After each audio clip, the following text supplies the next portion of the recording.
In this video, I'm discussing how alcoholic and sugar-sweetened beverages are a real metabolic double whammy. My goal is that by the end of this video, you fully understand how these drinks are more damaging to your metabolic health than you probably have been aware.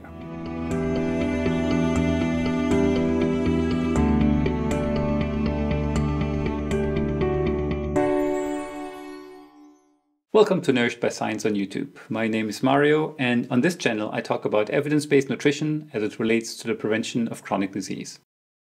Over the last few videos I covered the key roles of visceral and ectopic fat, as well as insulin resistance in the development of many chronic diseases, including type 2 diabetes, cardiovascular disease, kidney disease, liver disease, and many types of cancer. With this video here, I'm starting a new series to discuss dietary factors to prevent or reverse insulin resistance. A central part of this is how to prevent or reverse excess weight gain, and specifically the accumulation of visceral and ectopic fat.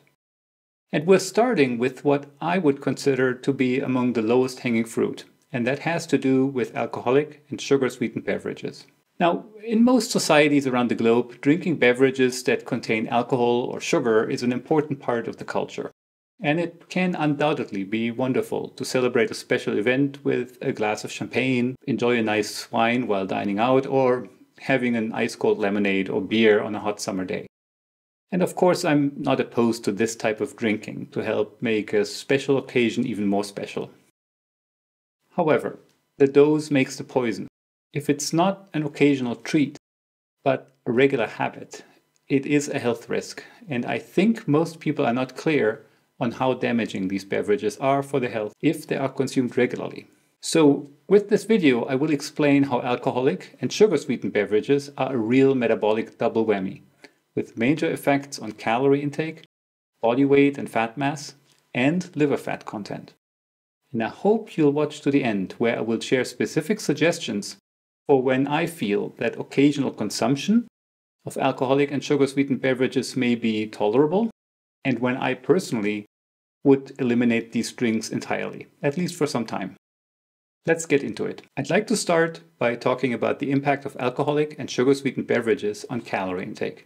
Quite a few studies have looked into the effect of drinking alcoholic or sugar-sweetened beverages on overall calorie intake in a meal. In most studies, participants were given the same standardized meal on different days. They were usually given more than they could eat and asked to eat only as much as they needed to feel comfortably full. On some days, the investigators served a glass of water with the meal, and while the participants could still decide how much of the food to eat, they had to drink all of the water. By doing this a few times, investigators could measure how much of this specific meal participants would consume if they could choose how much to eat. Let's say on average they ate 600 kilocalories worth of food in one sitting. Now, the research question was, what if we don't serve water, but instead serve a beverage that contains calories, such as soda or beer? For example, if we serve a glass of regular sugar-sweetened soda containing about 150 kilocalories, and participants have to drink this, do they end up eating less of the solid food? And will it be exactly 150 kilocalories less? One way to think about this is, do people compensate for the energy in soda by eating less of the solid food? And the answer is quite clearly no. In basically all such studies, adding soda, juice or beer to a meal does not change the consumption of solid foods, or at least not meaningfully. The beverage calories are simply consumed on top of the calories from the solid food participants choose to eat, and there is usually no or very little compensation. In fact, some studies suggest that people even eat more solid food when they are served beer with that food. The take-home message is that if you sit down to eat a meal, you are likely to consume significantly more calories if the meal contains a beverage, such as soda, fruit juice, an energy drink, lemonade, beer, or wine.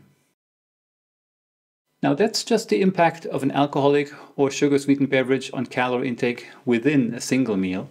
And you may wonder whether this effect would persist if we constantly consumed such drinks with our meals. My lab conducted a clinical study in which we investigated this. As in the single meal studies, we also provided participants with all of their solid food, but not just for one meal, but for 8 continuous days. Participants were also given 4 servings per day of a sweetened beverage, the consumption of which was mandatory, while the consumption of the solid food was ad libitum, which means that they could eat as much or as little of the solid food as they wanted. We found that people consistently consumed more calories, even over 8 days, when they were drinking sugar-sweetened beverages than when they were drinking diet soda sweetened with aspartame. Total calorie intake was, on average, 14% higher during the diet phases when participants were drinking sugar-sweetened beverages, which is a huge difference. The type of sugar used did not matter, by the way, as calorie intake was almost exactly the same, independent of whether the beverages were sweetened with fructose, glucose, or high fructose corn syrup, which is a mixture of fructose and glucose.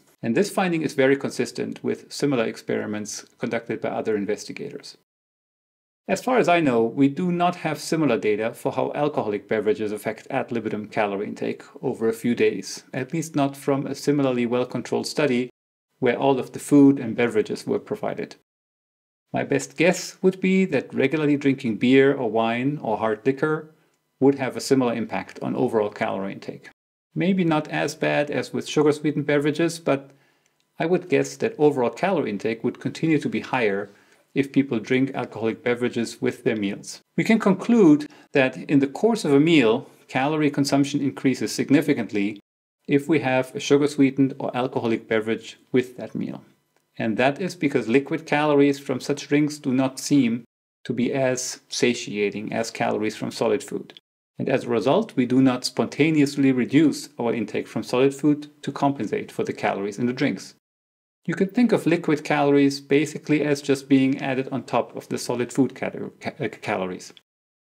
It's almost as if liquid calories are a burglar that sneaks by our satiety-regulating alarm system largely undetected.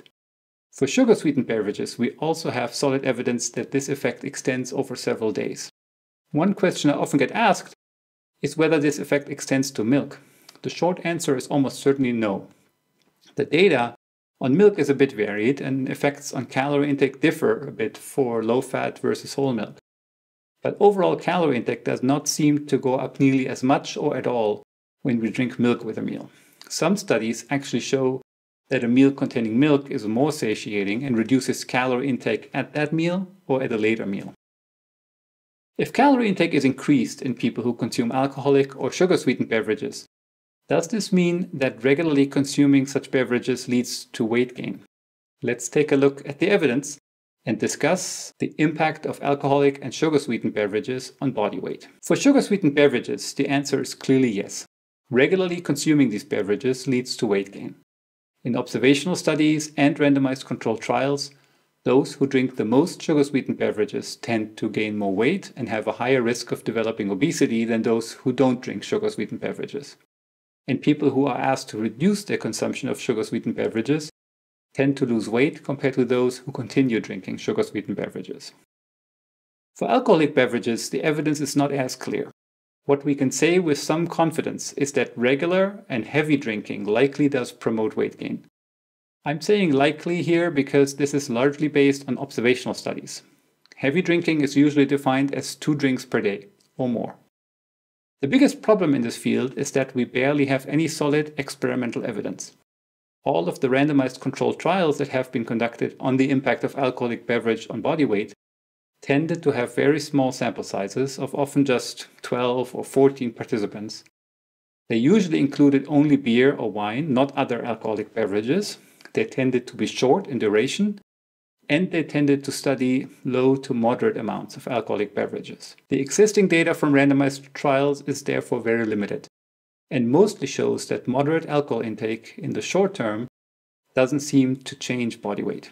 That could mean that modest drinking doesn't have any effect on body weight, or my best estimate, that modest drinking only has a small effect on body weight that is too small to be detectable by these small short-term studies. There's also evidence suggesting that the impact of alcoholic beverages on body weight is dependent on which specific type of alcoholic beverage we're drinking. Specifically, weight gain seems to be more pronounced in people regularly drinking beer than wine. So what the available data cumulatively suggest is that regularly consuming alcoholic and particularly sugar-sweetened beverages increases calorie intake and body weight. But that's not the only negative health consequence of regularly drinking sugar-sweetened and alcoholic beverages. Let's move on to the second part of this double whammy, and that is the impact of alcoholic and sugar-sweetened beverages on liver fat content. As I have mentioned in previous videos, the liver is not a fat storage organ, and fat in the form of triglycerides should normally make up close to 0% of liver tissue. However, through a number of different factors, fat can accumulate in the liver, and whenever the fat content increases to more than 5% of the liver tissue, we call it fatty liver disease. Fatty liver disease is a major health concern and not to be taken lightly. It is a major contributor to insulin resistance and also a risk factor for advanced liver diseases, including liver fibrosis, cirrhosis, and liver cancer. To say this plainly, you do not want to store fat in your liver. Unfortunately, fatty liver disease is extremely common, and about a third of the adult worldwide population are now thought to have fatty liver disease. There are a number of factors that contribute to the accumulation of fat in the liver. One is a gain in body weight and fat mass, specifically when the extra fat can no longer be safely stored in the subcutaneous fat tissue. I talk about this in detail in a separate video about the so-called personal fat threshold hypothesis by Dr. Roy Taylor. If you haven't watched it, I'd encourage you to watch this next. I've linked it in the description box below this video. Now you can probably guess why I am mentioning fatty liver here in this video. We have seen that the regular consumption of sugar-sweetened and alcoholic beverages causes excess calorie intake. These extra calories are converted to fat and need to be stored. Initially, the extra calories may be stored in subcutaneous fat tissue. However, over the course of many years, depending on how much fat we personally are able to store in our subcutaneous fat tissue, this primary storage location for fat will eventually be filled to capacity. And when it's full, it will no longer be able to take up additional fat. And that leads to an increased flow of fat in the form of free fatty acids from the subcutaneous fat tissues to visceral fat depots, as well as ectopic fat depots, including the liver. This flow of free fatty acids from the subcutaneous fat tissue to the liver occurs to some degree all the time in everyone. However, if our subcutaneous fat tissues are filled to capacity and have become insulin resistant as a result, more and more free fatty acids will flow to the liver. The liver may usually temporarily store a little bit of fat and then try to burn it to generate fuel. We call this fat oxidation. Or it may package the fat up with other fats and cholesterol, as well as some proteins in very low density lipoprotein or VLDL particles, and transport the fat back to the fat tissue. Now, you can maybe already see a problem here. The liver doesn't want the fat and doesn't want to store too much of it, so it wants to transport the fat back to the fat tissues. But these also don't want it because they are already overly full. Anyways, the liver wants to get rid of the accumulating fat by burning it or by transporting it out of the liver cells using VLDL lipoprotein particles. However, if now the amount of fat that arrives in the liver cells from the subcutaneous fat tissue exceeds the organ's ability to handle fat, then more and more fat will accumulate in the liver cells. So yes, because sugar-sweetened and alcoholic beverages lead to weight gain, that's one way through which these drinks can contribute to the accumulation of fat in the liver. But there's another mechanism through which alcoholic and sugar-sweetened beverages contribute to fat accumulation in the liver above and beyond this effect mediated by weight gain. To understand this, let me show you what happens to alcohol. Let's assume an adult man drinks 3 cans of beer. That's equivalent to about 40 grams of alcohol. If we measured the concentration of alcohol in his blood for a few hours afterwards, it would look roughly like this here. From a baseline concentration of 0 milligrams per deciliter, we would reach a peak of maybe 60 to 70 milligrams per deciliter. From there, the concentration would slowly decline back to baseline, which usually takes about 4 to 6 hours. Considering that this man may have about 6 liters of blood in total, this means that the total amount of alcohol in all of his blood at the peak is about 4 grams. So how can that be? He drinks 40 grams of alcohol, but at no time is there more than 4 grams of alcohol in his entire blood. Where does all of the alcohol go? Well, alcohol that we absorb into our blood enters the portal vein, which leads right to the liver. And the liver is by far the primary organ that takes up and degrades alcohol in the human body. So immediately after absorption, much of the alcohol that we just consumed ends up inside of liver cells. That's why the alcohol concentration in peripheral blood doesn't increase all that much. So what happens with the alcohol in the liver? Alcohol is not a healthy substance for any cell, and so the liver cells degrade it, mostly by burning it for energy. Now, the liver cells only need a pretty small amount of energy, so while they are burning alcohol, they stop burning other stuff, specifically fat.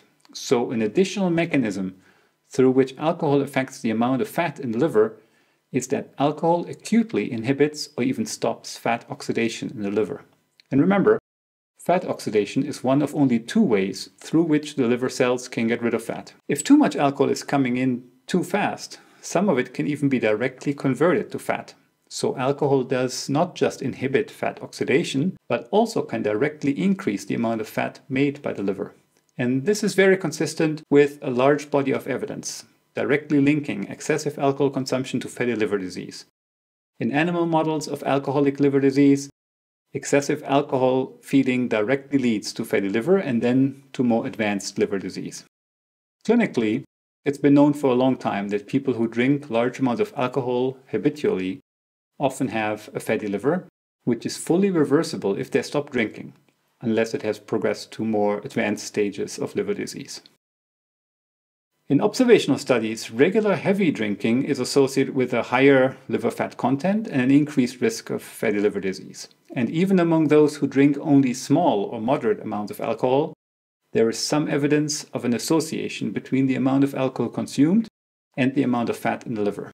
And by the way, independent of the total amount of alcohol consumed, another variable that is associated with liver fat content is the frequency of binge drinking. So even though we don't have the gold standard type of evidence for alcohol, which would be large, long-term randomized controlled trials looking at different doses and types of alcoholic beverages and their effect on liver fat content, the evidence we do have does strongly suggest that regular heavy drinking can pretty substantially lead to fat accumulation in the liver and fatty liver disease, while more moderate consumption plausibly has a less substantial impact on liver fat content. So that's the impact of alcoholic beverages on liver fat content. How about sugar-sweetened beverages? The data are very clear here as well. In observational studies, people who consume the most sugar-sweetened beverages have a much higher risk of developing fatty liver disease than people who do not drink sugar-sweetened beverages. And this is consistent with extensive experimental data from both animal models and humans, showing that the regular consumption of sugar-sweetened beverages causes an increase in the fat content of the liver. And vice versa, people who have fatty liver and reduce their consumption of sugar-sweetened beverages experience a reduction in their liver fat content as a result. Now, why is it that drinking sugar-sweetened beverages increases the fat content in the liver? Again, the number one factor is clearly that sugar-sweetened beverages induce a caloric surplus and weight gain. But as with alcoholic beverages, there does seem to be an additional mechanism on top of that. Beverages that contain sugar include sodas, lemonades, energy drinks, fruit juices, and fruit drinks. These contain either natural sugar from fruit or added sugar. If it's added sugar, it's either sucrose, normal household sugar, which consists of 50% glucose and 50% fructose, or high fructose corn syrup, the most common version of which contains 45% glucose and 55% fructose. If the source of the sugar is fruit, as in fruit juices or fruit drinks, then the natural sugar in the drink is also a mixture of mostly glucose and fructose. How much fructose and how much glucose depends on the type of fruit used to make the juice, but usually it's around half glucose and half fructose. So let's say you drink a can of some kind of lemonade. One can may contain around 45 grams of sugar, and let's estimate that's 20 grams of glucose and 25 grams of fructose. And you are thirsty and gulp it all down in just a few minutes. The sugar is absorbed into your bloodstream, so let's look at the changes in blood glucose and fructose concentrations. If you are glucose tolerant, as we have discussed in prior videos, your blood sugar would start from a baseline of under 100 milligrams per deciliter. And a typical blood sugar response may look like this here. maybe topping out at 140 milligrams per deciliter. As we discussed in the video on the regulation of blood sugar, the glucose will mostly be taken up into muscle cells and fat cells. The blood fructose concentrations, however, only increase from a baseline of around 5 milligrams per deciliter to a peak of around 8 or 10 milligrams per deciliter. Way lower than blood concentrations of glucose. And that is even though we consumed a beverage that contains more fructose than glucose, right? Our lemonade contained 25 grams of fructose, but at a peak blood fructose concentration of 10 milligram per deciliter. And assuming we have about 6 liters of blood, we would never have more than 0.6 grams of fructose in all of our blood. So the body does seem to make a major effort to keep blood fructose levels very low. Why that is the case is not entirely clear, but one potential explanation is that fructose is a lot more reactive than glucose. As I have mentioned in the past, glucose attaches itself to proteins in a process called glycosylation. And the glycosylation of proteins can change the biological function of these proteins, which is not usually a good thing. Fructose does the same, but it's a lot more potent than glucose in doing so.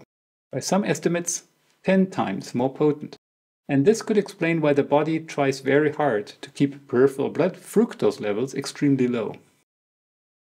The way the body does this is by having the liver take up most of the fructose right after it has been absorbed. Again, remember, once the glucose and fructose from our lemonade have been absorbed, they enter the portal vein, which passes the liver before entering the general blood circulation. And when glucose enters the liver, most of it passes through, while most of the fructose is taken up into the liver cells. That is why glucose levels in peripheral blood rise a lot more than blood fructose levels. See a parallel here between alcohol and fructose? And what does the liver do with all the fructose? Well, the problem is that the liver cannot store fructose. The liver cells can burn fructose for energy, or the fructose can be converted to glucose, lactate, or fat. And burning fructose for energy reduces the need to burn fat for energy. So if that happens, then fat oxidation is inhibited, which would be expected to temporarily raise the liver fat content. Similarly, the liver can convert fructose to fat, which would also raise the liver fat content. So in a way, both alcohol and fructose have 3 things in common. Both are preferentially taken up by the liver, and in the liver both inhibit fat oxidation, and both can also be directly converted to fat by the liver cells. As an aside, there are a few studies that have directly compared beverages sweetened with 100% fructose versus 100% glucose. Again, even though no one drinks such beverages sweetened with just fructose or just glucose, using these types of sweeteners in a research study can be useful to try to figure out which of the 2 sugars plays the primary role in increasing weight gain or the fat content in the liver. As I discussed earlier, fructose and glucose-sweetened beverages do not differ in the degree to which they trigger an overconsumption of calories or weight gain. However, fructose-sweetened beverages do increase de novo lipogenesis, that is, the amount of fat synthesized by the liver, while glucose-sweetened beverages do not. So it stands to reason that while any sugar-sweetened beverage will increase calorie consumption, the fructose content of common sugar-sweetened beverages plays a particular role in the increase in liver fat content simply because fructose is the sugar that preferentially ends up in the liver and there can be converted into fat while also inhibiting an important pathway through which the liver can get rid of fat oxidation. Lastly, let me clarify one important issue. Whenever you hear about fatty liver disease, clinicians usually make a distinction between alcoholic fatty liver disease and non-alcoholic fatty liver disease. These are basically the same conditions, but in non-alcoholic fatty liver disease, the patient doesn't drink enough alcohol to fully explain the development of a fatty liver. I personally do not like this distinction very much. Both of these conditions are primarily, in the initial stages at least, characterized by excessive fat accumulation in the liver. There are a number of factors that affect fat accumulation in the liver, and excessive calorie intake, alcohol, sugars, and particularly fructose in beverages are all among them. There are a few others that we will discuss in a separate video about fatty liver disease. But the key take-home message here is that these are all risk factors, And I would encourage you to think about these not as mutually exclusive, but as contributing to the disease together. In other words, if a person who is a habitual alcohol drinker also consumes 2 or 3 sugar-sweetened soft drinks every day, do they really just develop an alcoholic fatty liver? Or isn't it likely that the soft drinks contribute as well? And similarly, an average adult who gains, say, 2 pounds per year and who regularly consumes moderate amounts of regular soda and, say, beer, will eventually develop fatty liver disease, not because of one triggering factor, but because of this combination of several moderate exposures that lead to the gradual accumulation of fat in the liver over time. The impact of sugar and fructose from solid food on liver fat content. So naturally, many of you will wonder whether eating a lot of sugar and fructose from solid foods such as sweets, cakes, cookies, donuts, muffins, or even fruit and berries could similarly trigger fatty liver. We will talk about this in more detail in future videos, but my short response is that if someone consumes a lot of fructose from these solid foods, the fructose content may contribute to the fat content of the liver if that person is in a state of chronic caloric excess and weight gain. In other words, if you chronically overeat on candy, cookies and cake and gain weight as a consequence, the weight gain itself could contribute to accumulation of fat in the liver, and the fructose content of these foods would be expected to also contribute. However, the data are pretty clear that all of these sugar and fructose-rich solid foods are not nearly as bad as sugar-sweetened beverages, both in terms of their impact on excess calorie intake and weight gain, and also in terms of their impact on liver fat content. I certainly do not want this to be understood as an endorsement of eating sugary foods in solid form. I still think they should be limited. I'd rather like what I'm saying to be understood as a statement that I believe that sugar-sweetened beverages are even worse than other poor foods, and that strongly limiting our consumption of sugar-sweetened beverages is one of the most important things we can do for our health. Now, a few specific words about whole fruit and berries. I mentioned that a high intake of sugar and fructose from solid foods could be problematic if the overall calorie intake is chronically high and we gain weight. A particular benefit of fruit and berries is that these are very low in energy density, meaning they have few calories per gram, and they have a lot of fiber. Both of these attributes make it hard to overeat calories on fruit or berries, and I personally would therefore not be concerned about fruit or berries. That is also informed by all of the evidence out there, from observational studies as well as randomized controlled trials, that link higher fruit and berry intake to a reduced risk of chronic diseases, including metabolic diseases such as type 2 diabetes. I've actually authored a review paper on this very issue. Let me state this very clearly because there is a lot of misinformation and confusion about this topic. I know of no good evidence linking greater consumption of whole fruit and berries to a higher risk of fatty liver disease, insulin resistance, or type 2 diabetes. Summary and conclusions. The regular consumption of alcoholic and sugar-sweetened beverages is a bit of a metabolic double whammy. First, drinking these caloric beverages leads to an increase in calorie intake, which over time leads to weight gain in those drinking those beverages regularly. As we've discussed in prior videos, any weight gain raises the possibility that not all of the extra body fat can be stored in the subcutaneous fat tissue, which I consider the only safe storage location for fat in the human body. If the subcutaneous fat tissue is filled to capacity, this leads to increased flux of free fatty acids to the liver and muscle tissues, and an increased accumulation of fat in these ectopic fat depots, as well as in the visceral fat depot surrounding the inner organs. Second, regular consumption of both alcoholic and sugar-sweetened beverages is a major risk factor for the accumulation of fat in the liver. This is thought to occur primarily because of the excessive calorie surplus these beverages induce, but also because alcohol and fructose are specifically removed from the blood by the liver, and both can be converted into fat while also inhibiting fat oxidation by the liver cells. Taken together, these two effects of alcoholic and sugar-sweetened beverages make these a primary contributor to weight gain, the accumulation of fat in ectopic depots, and all of the downstream consequences of these, including low-grade chronic inflammation and insulin resistance. So anyone who wants to prevent or reverse weight gain, fatty liver, low-grade inflammation or insulin resistance would do well to minimize their consumption of alcoholic and sugar-sweetened beverages. I think minimizing the consumption of alcoholic and sugar-sweetened beverages is one of the lowest hanging pieces of fruit if you are serious about preventing or reversing insulin resistance. Let me add that there are additional suggested mechanisms through which fructose may affect metabolic health, including effects through elevated uric acid synthesis, mitochondrial dysfunction, and leptin resistance. Both fructose and alcohol have also been implicated in changing the gut microbiome and increasing intestinal permeability.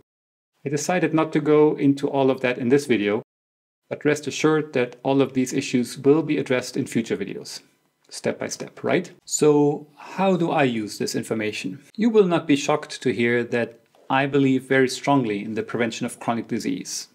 But then I also do believe in the enjoyment of life, and good food and a nice drink in friendly company are among the very enjoyable things in life. So how do I balance the information I shared here with the desire to enjoy a nice drink every once in a while? Well, I can say quite honestly that I never drink sugar-sweetened beverages such as soda, energy drinks or such. I just never got into the habit and don't feel compelled to start now. I do very occasionally have a cold glass of apple juice, mostly diluted in sparkling water, which is wonderful on a hot summer day. And I do enjoy a glass of wine or some hard cider every once in a while. In an average week, I may have, I'd say, 0 to 3 of these drinks, and that is adding up the juice and the alcoholic drinks. But to me, I'm trying to be mindful and see these as special treats for special occasions and not to develop a regular habit. So one suggestion I have for you is to examine if there is something you do regularly, such as always having soda in the fridge, tempting you to have some, or having a glass of wine with every dinner, or maybe you have a couple of beers while watching TV every night, or you get drunk once a week, every week. Either of these would put you at risk of developing fatty liver along with insulin resistance. If I had a fatty liver, or if my fasting triglycerides were higher than 150 milligrams per deciliter, or my HOMA-IR greater than 2.5, or if I had type 2 diabetes, I would probably not have any alcoholic or sugar-sweetened beverages ever. That's me, and not everyone will want to be so strict, but I thought I'd share my thinking about this as a way of helping you think this through for yourself. Okay, that's it for this video. If this was informative and interesting, I would appreciate it if you could click the like button below the video, and even more if you would share this video with your friends and family members who you think may be interested. As always, I have prepared a blog post that discusses these issues in more detail and that also lists all of the references. The link to that blog post is in the description box below the video. And if you still have questions, please post a comment below and I will do my best to respond to these in a timely fashion. And next, I suggest you watch this video here about the personal fat threshold hypothesis, or this video below about the insulin resistance syndrome and how it's a major risk factor for several common chronic diseases. Thank you for watching. Take care.